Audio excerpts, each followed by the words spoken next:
السلام علیکم، نور رمضان میں آپ کو بہت بہت خوش آمدید۔ آپ دیکھ رہے ہیں A+A TV کی خصوصی سحری نشریات۔ آپ کا میزبان سید فرحان علی وارث حاضر خدمت ہے۔ ہمارا آج کا موضوع حسن اخلاق ہے، اور اس میں ہم یہ جانیں گے کہ اللہ تعالیٰ قرآن میں کیا ارشاد فرماتے ہیں اور حدیث نبی صلی اللہ علیہ وسلم کے حوالے سے حسن اخلاق کے احکامات کیا ہیں۔ علامہ علی وقار قادری صاحب ہمارے ساتھ موجود ہیں۔ علامہ صاحب، آپ بہت بہترین انداز سے جو موضوع ہم رکھتے ہیں بہت بہترین انداز سے آپ قرآن و سنت کی روشنی میں اتنا سہل کر کے بیان فرماتے ہیں کہ اب کیونکہ یہ جو ٹاپک ہمارا ہے حسن اخلاق کے، تو ہر انسان کے ساتھ زندگی میں بڑے بڑے تجربات ہوتے ہیں، تو کیا اگر آپ اجازت دیں تو ہم کچھ سوالات آڈینس سے لے سکتے ہیں؟ اگر آڈینس میں آپ کوئی سوالات کرنا چاہیں۔ جی بسم اللہ، تھوڑا مائک قریب کر کے بولیے گا۔ السلام علیکم۔ میرا سوال علامہ صاحب سے یہ تھا کہ ایک طرف تو اسلام جو ہے حسن اخلاق کا درس دیتا ہے ہمیں، لیکن ایک طرف جو ہے اسلام نے حکم دیا ہے کہ جو خواتین ہیں وہ غیر محرم کے ساتھ جو ہے وہ سخت لہجے سے پیش آئیں گی، ٹھیک ہے؟ تو اس پہلو کے حوالے سے آپ کیا روشنی ڈالیں گے کہ یہ حسن اخلاق کا ایک پہلو ہے یا کچھ اور طرف یہ بات جاتی ہے؟ بسم اللہ الرحمن الرحیم۔ اس کا میں جواب ایک مثال سے دے دیتا ہوں۔ اسلام ہمیں اجازت نہیں دیتا کہ ہم بغیر کسی وجہ کے اپنے آپ کو چوٹ پہنچائیں، ٹھیک ہے، لیکن جب کوئی بیماری ہوتی ہے تو ہم خود اپنا کوئی عضو کٹا کے آپریشن نہیں کرواتے، ٹھیک ہے، تو کیونکہ وہاں وہ ضروری ہوتا ہے، تو ہر چیز اپنی جگہ پر ہوتی ہے۔ صحیح۔ تو اس کے اندر جو قباحتیں ہیں ان کے پیش نظر اسلام نے روکا ہے کہ غیر محرم کے ساتھ سخت لہجے میں بات کی جائے، تاکہ قرآن مجید میں اس کے دل میں اگر کوئی عذر ہے تو وہ آگے پنپ نہ پائے اگر کوئی خرابی ہے تو۔ اور ویسے سخت لہجے سے وہ سخت لہجے سے مراد یہ نہیں ہے کہ آپ بدگوئی پہ اتر آئیں، سخت لہجے سے مراد ہے ٹو دی پوائنٹ، کام کی بات اور ختم۔ سخت لہجے وہ غیر ضروری بات غیر ضروری بات نہ ہو، بات کو غیر ضروری طوالت نہ دی جائے۔ ان آیات میں مفسرین نے جو تفسیر کی وہ یہ ہے کہ بات کی غیر ضروری طوالت نہ دی جائے، بات کے اندر سے بات نہ نکالی جائے۔ اب اس کا مطلب یہ نہیں ہے کہ آپ ایک غیر اخلاقی انداز میں بات کرنا شروع کرتے ہیں، ان دونوں میں فرق ہو گیا۔ اچھا، ہم بات کر رہے تھے اخلاق کا مفہوم میں نے عرض کر دیا، اور یہ پلے باندھنے کی فرحان بھائی بات ہے کہ اخلاق وہ چیز نہیں ہے جو ہم بنا کے تھوڑی دیر کے لیے پیش کریں، یہ فطرت ثانی ہونا چاہیے ہر صورت۔ دوسری چیز یہ کہ اخلاق کا دو حصے ہیں، ایک ہے اخلاق ظاہری اور باطنی۔ ظاہری اخلاق وہ ہے جو ہم پیش ہو رہے ہیں، کوئی بھی دیکھتا ہے۔ اگر اس ظاہری اخلاق کی ہمارے اندر سے، یعنی جو ہم پیش ہو رہے ہیں، اگر اندر سے وہی سوچ نہیں رہے، مثلا کسی کے ساتھ بڑے اچھے طریقے سے ہم کر رہے ہیں، اب یہاں پر بھی ان کا ایک سوال آئے گا، مثلا ہم کسی کے ساتھ ایک بات میں اصولی اختلاف رکھتے ہیں، تو ہمارے ہاں پرابلم پتہ ہے کیا ہے؟ ہمارے ہاں اخلاق کی جرت کا مظاہرہ نہیں کرتے، سامنے تھوڑا سا اختلاف ہو وہ نہیں بتاتے، اس کے جانے کے بعد بادشاہ بنتے ہیں، شیر بنتے ہیں، اور جناب 10 باتیں کرتے ہیں، اور غیبت ہوتی ہے، چغلی ہوتی ہے، بہتان ہوتا ہے، الزام ہوتا ہے، اپنا سب کچھ اس کو دے دیتے ہیں۔ ہمیں اخلاق کی جرت کا مظاہرہ، حسن اخلاق ہو ہی تب سکتا ہے ہم اخلاق کی جرت کا مظاہرہ کریں، کسی سے اختلاف ہے تو اس کو منہ پہ ادب کے دائرے میں بتا دیں، چھوٹا ہے اور بڑا ہے تب بھی، چھوٹا ہے تب بھی، بڑا ہے تب بھی بتا دیں، اور پھر حسن اخلاق پر اپنے اندر سے قائم رہیں۔ جب ہم اندر اپنا وہ ناراضگی، غصہ پالیں گے تو وہ بغض و عناد کی شکل اختیار کر جائے گا، اس کو بر وقت نکالیں، تبھی آپ حسن اخلاق پر جیسے مولا علی علیہ السلام کا قول بھی ہے کہ کسی کو اگر آپ نے نصیحت کرنی ہے تو تنہائی میں کی جائے۔ اگر تنہائی میں کیا تو اس کو سنوار دیا، محفل میں کیا تو اس کو بگاڑ دیا، بالکل، کیونکہ ہر انسان کا ایک عزت نفس ہوتا ہے، اور یہ بھی اخلاقیات وہ انسان فیل کرے گا۔ اور کوئی سوال؟ جی وعلیکم السلام، تھوڑا سا زور سے بہن بولیے۔ کئی دفعہ ہماری سچویشن ایسی ہوتی ہے کہ ہم لوگ اپنے موڈ کو نہ کنٹرول میں نہیں رکھ پاتے، اور اگر ہم سے اس صورت میں کوئی ملنے آتا ہے تو ہماری فرسٹریشن اس پہ نکل جاتی ہے، لیکن اس ٹائم پہ بھی اور اس کے بعد بھی ہم ریگریٹ فیل کرتے ہیں کہ یہ ہم نے کیا، تو وہ جو ہم نے کیا، وہ جو ہمارا پچھتاوا ہے، کیا وہ حسن اخلاق میں آتا ہے؟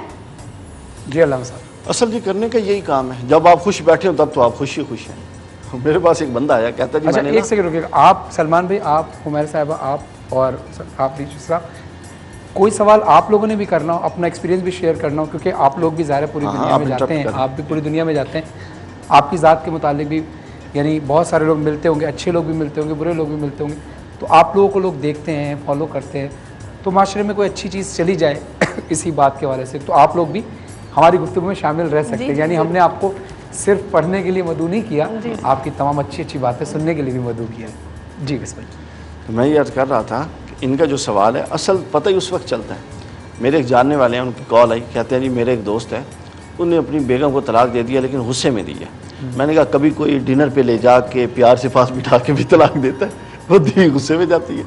حسن اخلاق کا اجر رکھا اس لیے گیا ہے کہ جب آپ خوش بیٹھے ہیں تب تو آپ بیٹھے ہی خوش ہیں, کہ جب آپ اپنی ایسی پوزیشن میں بیٹھے ہیں, آپ خوش نہیں ہیں یا ناراض ہیں یا کسی غصے میں بیٹھے ہیں, اس کے باوجود آپ اس پر ضبط کر کے حسن اخلاق کا مظاہرہ کریں گے. وہ بات کا پچھتاوا نہیں ہوگا, بلکہ قیامت کے دن ایک دفعہ 2 بکریاں آپس میں سینگ لڑا رہی تھیں. حضرت عمر نے پوچھا یا رسول اللہ کیا ان کا بھی حساب ہوگا؟ حضور نے فرمایا ان پر سے تو قلم تو اٹھ چکا ہے, ظاہر ہے جانوروں کا حساب نہیں, لیکن اگر مثال سے سمجھایا اگر اس طرح کے 2 بندے آپس میں لڑیں گے تو ان کا بھی حساب ہوگا, اور اللہ تعالیٰ جواب طلبی سے کرے گا کہ اور یہ پوچھا جائے گا کہ ان میں سے پہل کس نے کی. تو لہٰذا ہمیں اس میں حسن اخلاق کا مظاہرہ کرنا ہے, اور بد اخلاقی کریں گے بے شک ہم غصے میں بیٹھے ہیں, اس کے باوجود ہم بد اخلاقی میں شمار ہوں گے. کہ لوگ جو ہیں وہ باہر کے لوگوں کے سامنے تو بڑے اچھے بنتے ہیں, جیسے کہ وہ بڑے, ان کو آتی نہیں کوئی گالی نکالنی یا ان کو کوئی بد اخلاقی آتی نہیں ہے, خصوصاً اپنی وائف کے ساتھ. وہ ایک رنگ جو اپنی وائف کے ساتھ اپناتے ہیں وہ کسی دوسری عورت کے ساتھ وہ اس طرح اگر آپ اجازت دیں تو ایک بات میں یہاں کہوں گا, آپ ان کے سوال کا جواب دیجیے گا. ایک بڑی خوبصورت بات آ رہی ہے, اور کہ جب جو انسان جو ہے نا باہر جیسا بھی, یعنی گھر کا کفیل ہے, مثال کے طور پر شوہر ہے, باپ ہے, بھائی ہے, جو گھر پہ ہولڈ کرتا ہے, اگر وہ گھر والوں کے ساتھ جن کے ساتھ وہ رہتا ہے, جن پر اس کا اختیار ہے, ان کے ساتھ اگر وہ سختی سے پیش آتا ہے, بد اخلاقی سے پیش آتا ہے, پریشر ڈال کے رکھتا ہے, تو یقین کر لیجئے کہ وہ جب باہر نکلے گا گھر سے تو دنیا اس کو پریشر میں لے گی. کوئی بھی شخص آپ کو اگر پریشان ملتا ہے نا دنیا کے سامنے, کہ دنیا اس کو پریشر میں لیتی ہے, اس کے ساتھ بد سلوکی کرتی ہے, اور اس کے بارے میں ہم جانتے ہیں, تو یقین کیجئے کہ اندرون خانہ اس نے بھی گھر والوں کے ساتھ زیادتی کر کے رکھی ہوئی ہے. وہ لوگ الگ ہیں کہ جن کے ساتھ زیادتی ویسے ہو جاتی ہے, یعنی وہ خود اچھے ہوتے ہیں, لیکن زیادہ تر معاشرے میں یہ چیز ہوتی ہے. نہیں, لیکن یہاں پہ میں آپ کی بات ٹالوں گی, کٹ کروں گی, سوری. کئی ایسے بھی ہیں جن کے ساتھ نہیں بھی زیادتی ہو رہی, باہر بہت انجوائے کر رہے ہیں, اور جب گھر آ رہے ہیں موڈ خراب کر رہے ہیں. وہ تو کم لوگ ہیں جو آپ بات کر رہی ہیں نا, ان کی میں بات کر رہا ہوں. ان کے ساتھ ایسے بھی لوگ ہیں نا باہر بہت خوشی کے ساتھ پھر رہے ہوتے ہیں, لوگوں کے ساتھ دیکھو بڑے اچھے طریقے سے بیٹھے ہوتے ہیں, سارا کچھ کر رہے ہوتے ہیں, لیکن جب وہ گھر آتے ہیں پھر ان کا موڈ جو ہے وہ بڑا زیادہ خراب ہوتا ہے, تاکہ کوئی ان سے پوچھ نہ سکے کہ تم کیا کر رہے تھے یا کیا نہیں کر رہے تھے. یہ والی سچویشن لوگوں میں آج کل گھروں کی خرابیاں جو ہیں اس وجہ سے بھی زیادہ ہیں, کہ عورتیں بیچاری جو اس ٹائپ کا پریشر ہے ہسبینڈ کا یا بھائی کا یا باپ کا یا کسی بھی رشتے کا جو ہے, وہ اس پہ میں کہہ رہی ہوں کہ یہ ہمارے معاشرے کا ایک المیہ ہے. اس پہ معاشرتی حوالے سے تو ظاہر ہے بد اخلاقی ہے, لیکن دین اس میں کیا حکم دیتا ہے یہ آپ لوگوں کو بتائیں. اب ٹاپک ہمارا دیکھیں, صحیح معاشرتی نوعیت کی ڈسکشن ہو رہی ہے, بالکل بڑی اچھی بات. دیکھیں جی, ایک حدیث میں آپ کو سناتا ہوں, اس کو معیار سمجھ لیں. خیرکم, حضور نے فرمایا خیرکم خیرکم لأہلی وانا خیرکم لأہلی, تم میں سب سے بہترین انسان وہ ہے جو اپنی بیوی کے لیے سب سے بہترین ہے, اور میں اپنی بیویوں کے لیے سب سے بہترین ہوں. یہ معیار متعین کر دیا کہ تم میں سے بہترین انسان وہ ہے, اور گویا کہ جو اپنے گھر والوں کے ساتھ بہترین نہیں ہے وہ بدترین ہے. سیدھی سی بات ہوگی. اب وہ باہر سے انجوائے کر کے آئی یا نہ کر کے اس پہ بوال جائے گا. اچھا, اگلی بات میں ان کا جواب پورا کر دوں. دوسرا آپ نے ایک اور اس کے اندر درمیان میں بات کی تھی, وہ میں بتا دوں.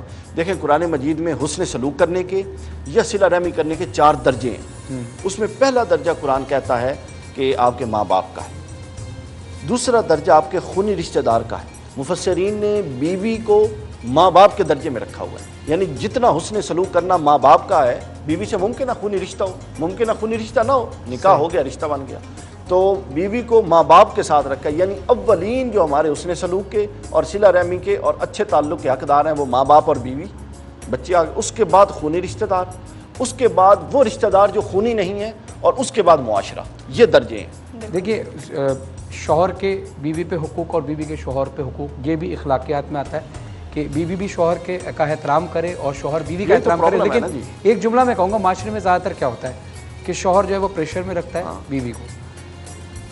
ایک جملہ ہے, شاید دلوں پہ اترے, کہ اگر چاہتے ہو کہ تمہاری بیٹی راج کرے تو پہلے اس کی بیٹی کو راج کراؤ کہ جس کو بیاہ کر تم گھر میں لے کر آئے. بالکل. ہم اس ٹاپک پہ بات کرتے رہیں گے حسن اخلاق کے بہت سارے پہلوؤں پہ, کیونکہ ایک وقت آیا ہے بریک کا. ہم ایک چھوٹے سے وقفے کے بعد واپس آتے ہیں. دیکھتے رہیے نور رمضان.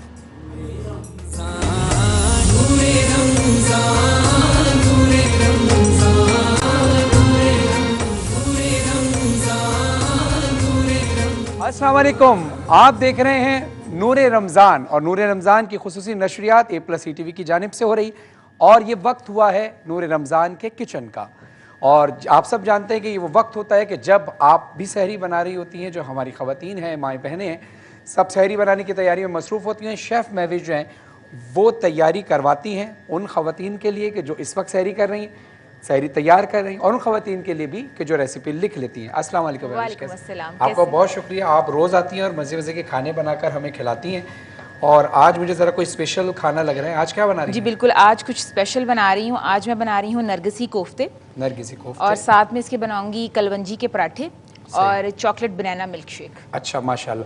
اچھا ہمارے ساتھ جو حمیرہ صاحبہ موجود ہیں، اب دیکھیے حسن اخلاق کی بات ہو رہی ہے، اور حسن اخلاق میں ایک یہ بات بھی آتی ہے کہ جب کوئی مہمان کسی کے گھر تشریف لائے اور پھر اس کے حسن اخلاق میں ہوتا ہے کہ مہمان خود میزبان بن جائے. نہیں میں ایسی ہی مہمان ہوں، میں خود بھی بالکل وہ والا مہمان یہ نہیں ہوں. آپ کا آنا آپ کے اٹھ کا آنا یہ اس بات کی دلیل ہے کہ آپ اچھے اخلاق کے مالک ہیں، اور خدا اس اخلاق کو ہمیشہ قائم رکھے. اس کی ریسیپی سب سے پہلے ہم نے کڑاہی میں تھوڑا سا گھی لینا ہے، 4 چمچ لے لیں. اس کے بعد ہم نے اس میں پیاز ڈال دینا ہے.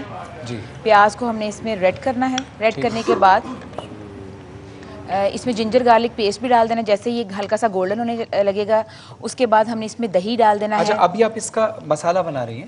نہیں ابھی اس کا مسالہ جو گریوی ہے میں وہ بنا رہی ہوں. اور سب سے پہلے میں نے کیا کیا، قیمہ لیا 1 kg، اس میں نے 1 ٹیبل اسپون تیل ڈالے. ساتھ میں نے جتنے بھی مسالے ہیں، نمک ہے، کالی مرچ ہے، ہلدی ہے، گرم مسالہ ہے، وہ سارے ڈال کے پیاز ڈال کے اس کو اچھی طریقے سے مکس کر دیا.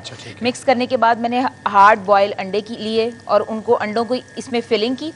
فلنگ کرنے کے بعد اس کے اوپر میں نے اس کی کوٹنگ کی میٹ کی.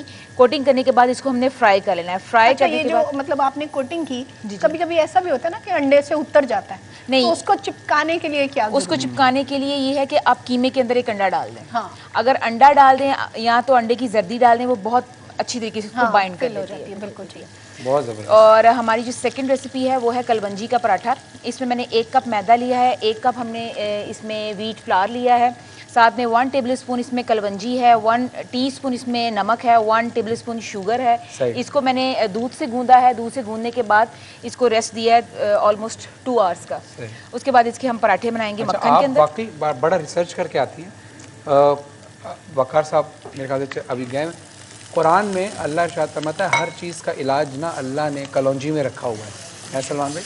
اور جو شیف مہوش ہیں حمیرہ صاحب، یہ جو ہے نا بڑا ایک سادہ کھانا بناتی ہیں، اور ایسا کھانا بڑی آپ تو خیر خود اور ایک عورت ہیں، آپ خود جانتی ہیں کھانے کے بارے میں. کلونجی واقعی شفا کا باعث ہوتی ہے اور ظاہر رمضان المبارک بھی ہے. اور میں ایک سوال اور کرنا چاہتا ہوں آپ سے بھی، کیونکہ آپ بھی ظاہر کچن میں تو ظاہر اپنے گھر میں آپ کھانا بھی بناتی ہوں گی. یہ مکھن کا استعمال بھی اس میں ضروری ہوتا ہے جو مکھن رکھا ہوا ہے؟ مکھن کا میں نے کہا تھا اسے کہ مجھے گھی سے الرجی ہے اور میرا گلا جو ہے وہ فوراً بند ہو جاتا ہے. اور بہت زبردست مجھے الرجی ہے، مجھے فوراً گھی جو ہے ڈالڈا گھی، اس سے مجھے الرجی ہے. اس لیے میں نے اپنے پراٹھے کے لیے میں نے ان سے کہا تھا کہ پلیز مجھے جو اسپیشل مکھن منگوایا تو میں نے پوری ریسیپی میں اب مکھن شامل کر دیا. دیکھیے ہماری مہمان تو حمیرہ صاحبہ ہیں اور ان کے مہمان یہ مکھن ہے، انہوں نے خاص طور پہ بلایا. اچھا آواز اس سے مکھن سے نہیں کوئی اثر پڑتا کرتا؟ نہیں وہ پتہ نہیں، اب مجھے نہیں پتا. مکھن سے مجھے الرجی نہیں ہے، لیکن مجھے یہ ڈالڈا گھی جو ہے، میں کیونکہ آئل استعمال کرتی ہوں زیتون کا، تو مجھے اتنا جب میں گھی کھاتی ہوں تو مجھے فوراً جو ہے وہ ہو جاتا ہے. اور میں ایک اور بھی بات کہنا چاہوں گی، کیونکہ جیسے فرحان نے کہا کہ کلونجی میں شفا ہے سوائے موت کے، اس میں ہر بیماری کے لیے شفا ہے. آپ جس کی بھی نیت کر کے جس بیماری کے لیے آپ کھائیں. میں اپنے گھر میں بھی ایسا ہی کرتی ہوں کہ جب بھی آٹا گوندتی ہوں آٹے میں جو ہے وہ کلونجی ڈال دیتی ہوں، کیونکہ کلونجی کا کوئی ذائقہ نہیں ہوتا. تو اس لیے آپ چاہے پراٹھے میں ڈال دیں یا آپ روٹی میں ڈال دیں. میرا خیال روٹی میں سب سے بیسٹ ہے کہ آپ روٹین میں کھاتے ہیں. ہاں روٹین میں روٹی کھاتے ہیں تو کلونجی بھی اچھا یہ کوفتے آپ نے انڈے کے بنائے، یہ اور گوشت بھی اس میں ڈلتا ہے، کیا سبزی وغیرہ کے بھی بنتے ہیں؟ بالکل، جو لوگ ویجیٹیرین ہوتے ہیں ہم اس کے لیے قیمے کی جگہ پہ ہم بند گوبھی کے جو پتے ہیں ان کو ہلکا سا بوائل کرتے ہیں. بوائل کرنے کے بعد انڈوں میں ریپ کر دیتے ہیں. اور اگر کوئی لوگ بند گوبھی بھی نہیں کھاتے تو ہم آلوؤں کی جو پیسٹ ہے اس میں بھی اس کو رول کر کے ہم آلوؤں کے نرگسی کوفتے بنا سکتے ہیں. چلیں آپ دونوں خواتین آپ آپس میں ڈسکس کریں کیا بنانا ہے کیا نہیں بنانا. اور کیونکہ ہم جو ہے کلام پڑھیں گے اور سلمان بھائی ہمارے ساتھ موجود ہیں. سلمان کونین صاحب جو ہیں، اچھا عمر صاحب اگر آپ بھی آنا چاہیں تو آ جائیں تاکہ آپ بھی محفل میں شامل ہو جائیں. جی ضرور. ماشاء اللہ. سلمان کونین صاحب ظاہر ہے ایک ایسے گھرانے سے تعلق رکھتے ہیں کہ جو نعت خوانوں کی یونیورسٹی ہے، سید منظور الکونین صاحب، اور جہاں نعت خوانی کا نام آتا ہے وہاں منظور الکونین صاحب کا نام لازمی ہوتا ہے، اور ہماری ٹرانسمیشن کا حصہ بھی ہیں، اپنے والد صاحب کی لیگیسی کو آگے لے کر چل رہے ہیں۔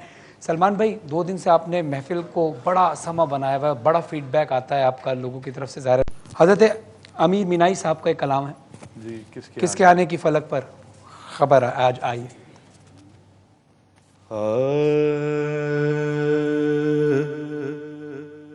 کس کے آنے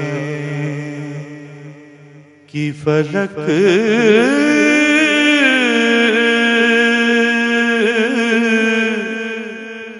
پر ہے خبر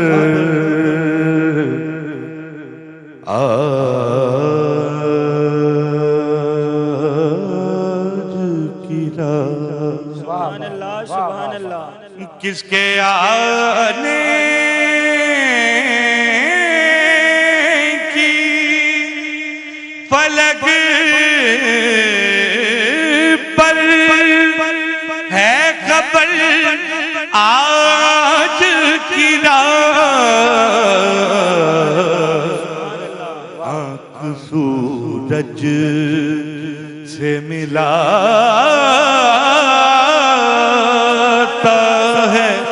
کمر آج کی رات، آنکھ سورج سے ملا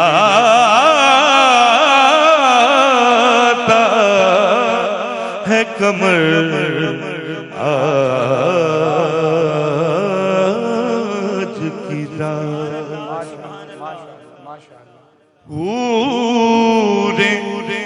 فردوس سے نکلی ہے نچاور کرنے،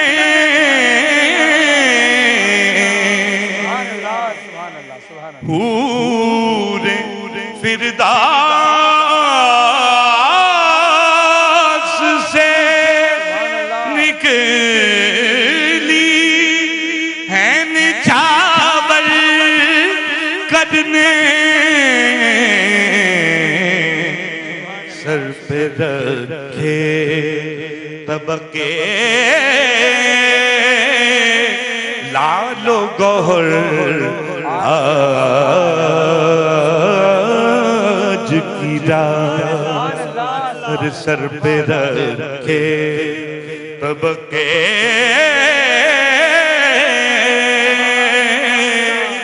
لال و گوہر آج کی رات۔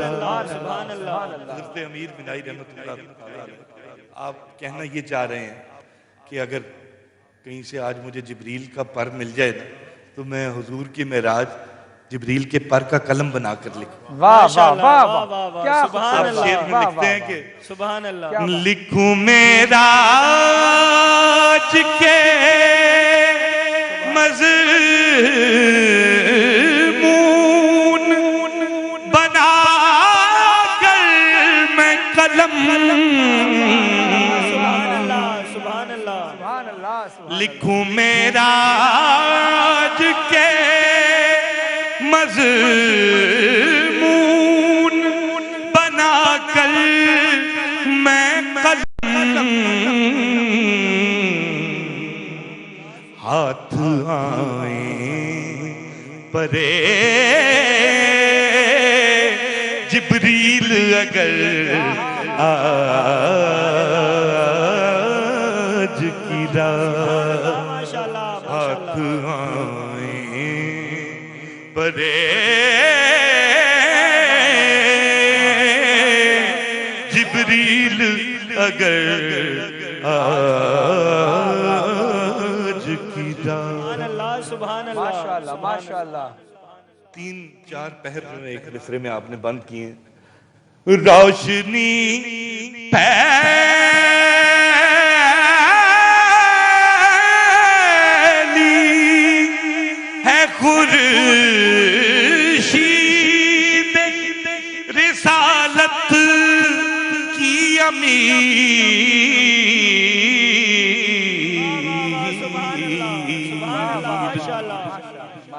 روشنی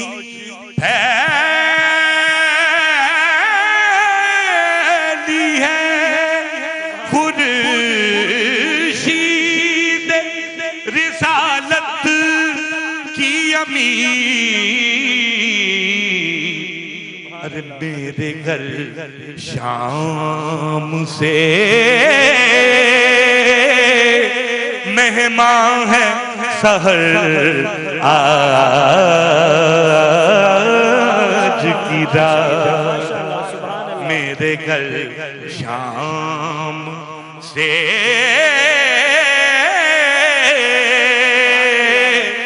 مہمان ہے سحر آج کی رات ماشاءاللہ سبحان اللہ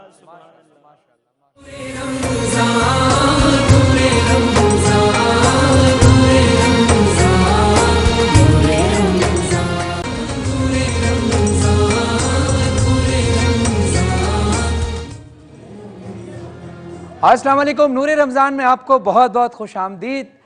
اور اس وقت سحری کا وقت ہے اور آپ سب اپنے گھروں میں سحری کی تیاری کر رہے ہیں, یعنی جسمانی غذا کی تیاری کر رہے ہیں, اور ہم یہاں روحانی غذا کی بھی تیاری کر رہے ہیں. ہمارے ساتھ موجود ہیں حسیب چشتی صاحب, جو کہ خانوادے سے تعلق رکھتے ہیں, ایسے خانوادے سے کہ جو نعت خوانی کے اندر ایک مقبول خاندان ہے. جہاں نعت خوانی کا نام آتا ہے اعظم چشتی صاحب اعلیٰ مقاموں کا نام ضرور آتا ہے. اور اعظم چشتی صاحب نے نعت خوانی کے لیے اتنا کام کیا, اور پھر یہی ورثہ ان کی نسل میں چلا ارشاد اعظم چشتی صاحب کے ذریعے سے. اور پھر ارشاد اعظم چشتی صاحب نے اپنی تربیت میں جو پروان چڑھایا ہے ایسے نعت خوان کو کہ جنہوں نے نعت خوانی میں پوری دنیا میں مقبولیت حاصل کی, حسیب چشتی صاحب. السلام علیکم. حسیب بھائی, کافی دیر سے آپ ہمارے ساتھ تشریف فرما ہیں, اور اب ہم چاہتے ہیں کہ آپ سے وہ کلام سنیں کہ جو آپ کے دادا یعنی اعظم چشتی صاحب کا لکھا ہوا مقبول ترین کلام ہے. ظاہر ان کے تمام کلام ہی مقبول ہیں, لیکن آج کمال ہو جائے گا, مزہ ہو جائے گا کہ دادا کا لکھا اور پڑھا ہوا کلام ایک پوتی کی زبانی. جی بالکل, میں پیش کرتا ہوں. ان کا بہت ہی شہرہ آفاق ایک کلام ہے, بہت یعنی کہ سرکار دو عالم صلی اللہ علیہ وآلہ وسلم کی بارگاہ میں بھی اس کلام کو پذیرائی ملی ماشاءاللہ, اور دنیا میں بھی ماشاءاللہ. تو میں وہی کلام پیش کرتا ہوں. بسم اللہ.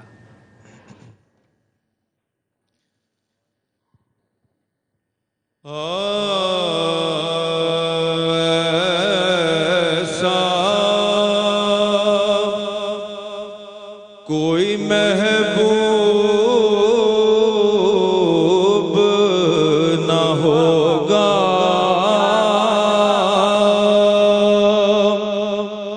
نہ کہیں ہے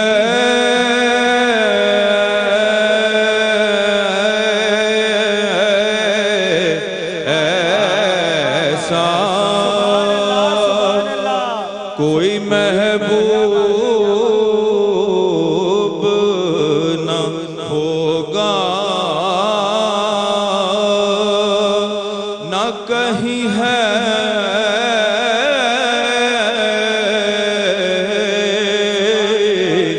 کہ بیٹھا ہے چٹائی پہ مگر عرش نشیں ہے.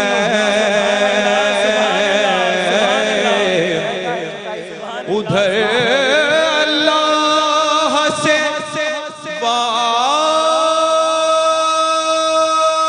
واصل, ادھر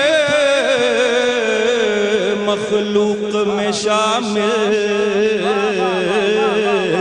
ایسا کوئی محبوب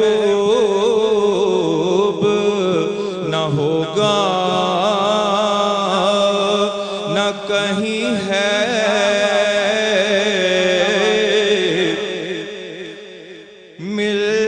ملتا نہیں کیا کیا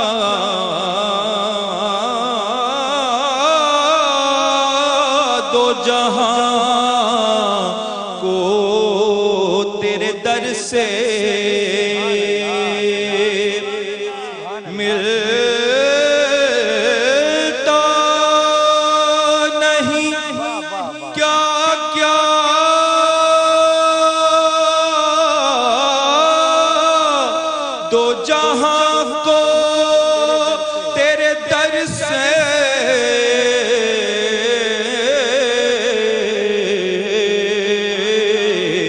ایک لفظ نہیں ہے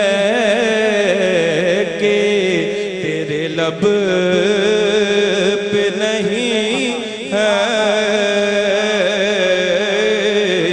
میرے آقا ایک لفظ نہیں ہے کہ تیرے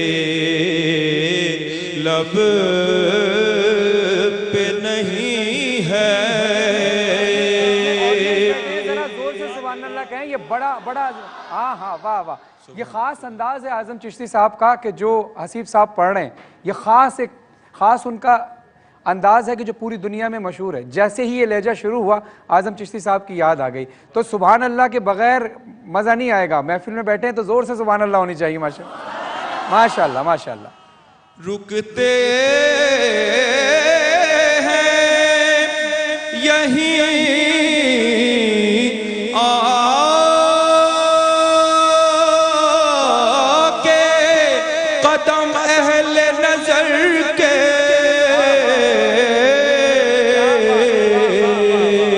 رکتے ہیں یہی آ کے قدم اہل نظر کے،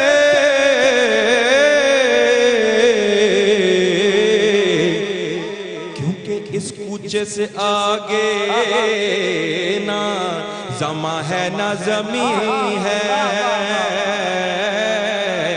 اس کوچے سے آگے نہ زماں ہے نہ زمین ہے، ہر ایک کو بہت قابل غور شعر ہے، ہر ایک کو میسر کہاں اس در کی غلامی، ہر ایک کو میسر کہاں اس در کی غلامی،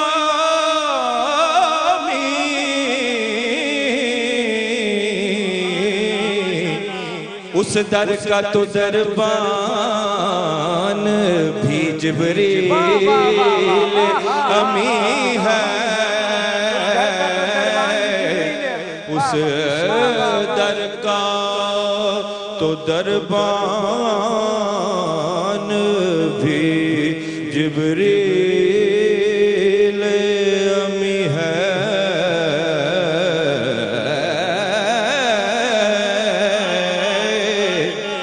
مقتاز کر رہا ہوں، دل گریا کنا اور نظر سوئے مدینہ، دل گریا کنا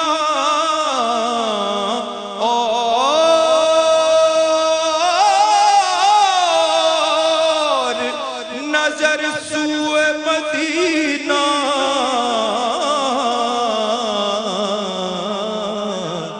آزم تیرا آزم تیرا آزم تیرا آزم تیرا انداز طلب کتنا حسین ہے،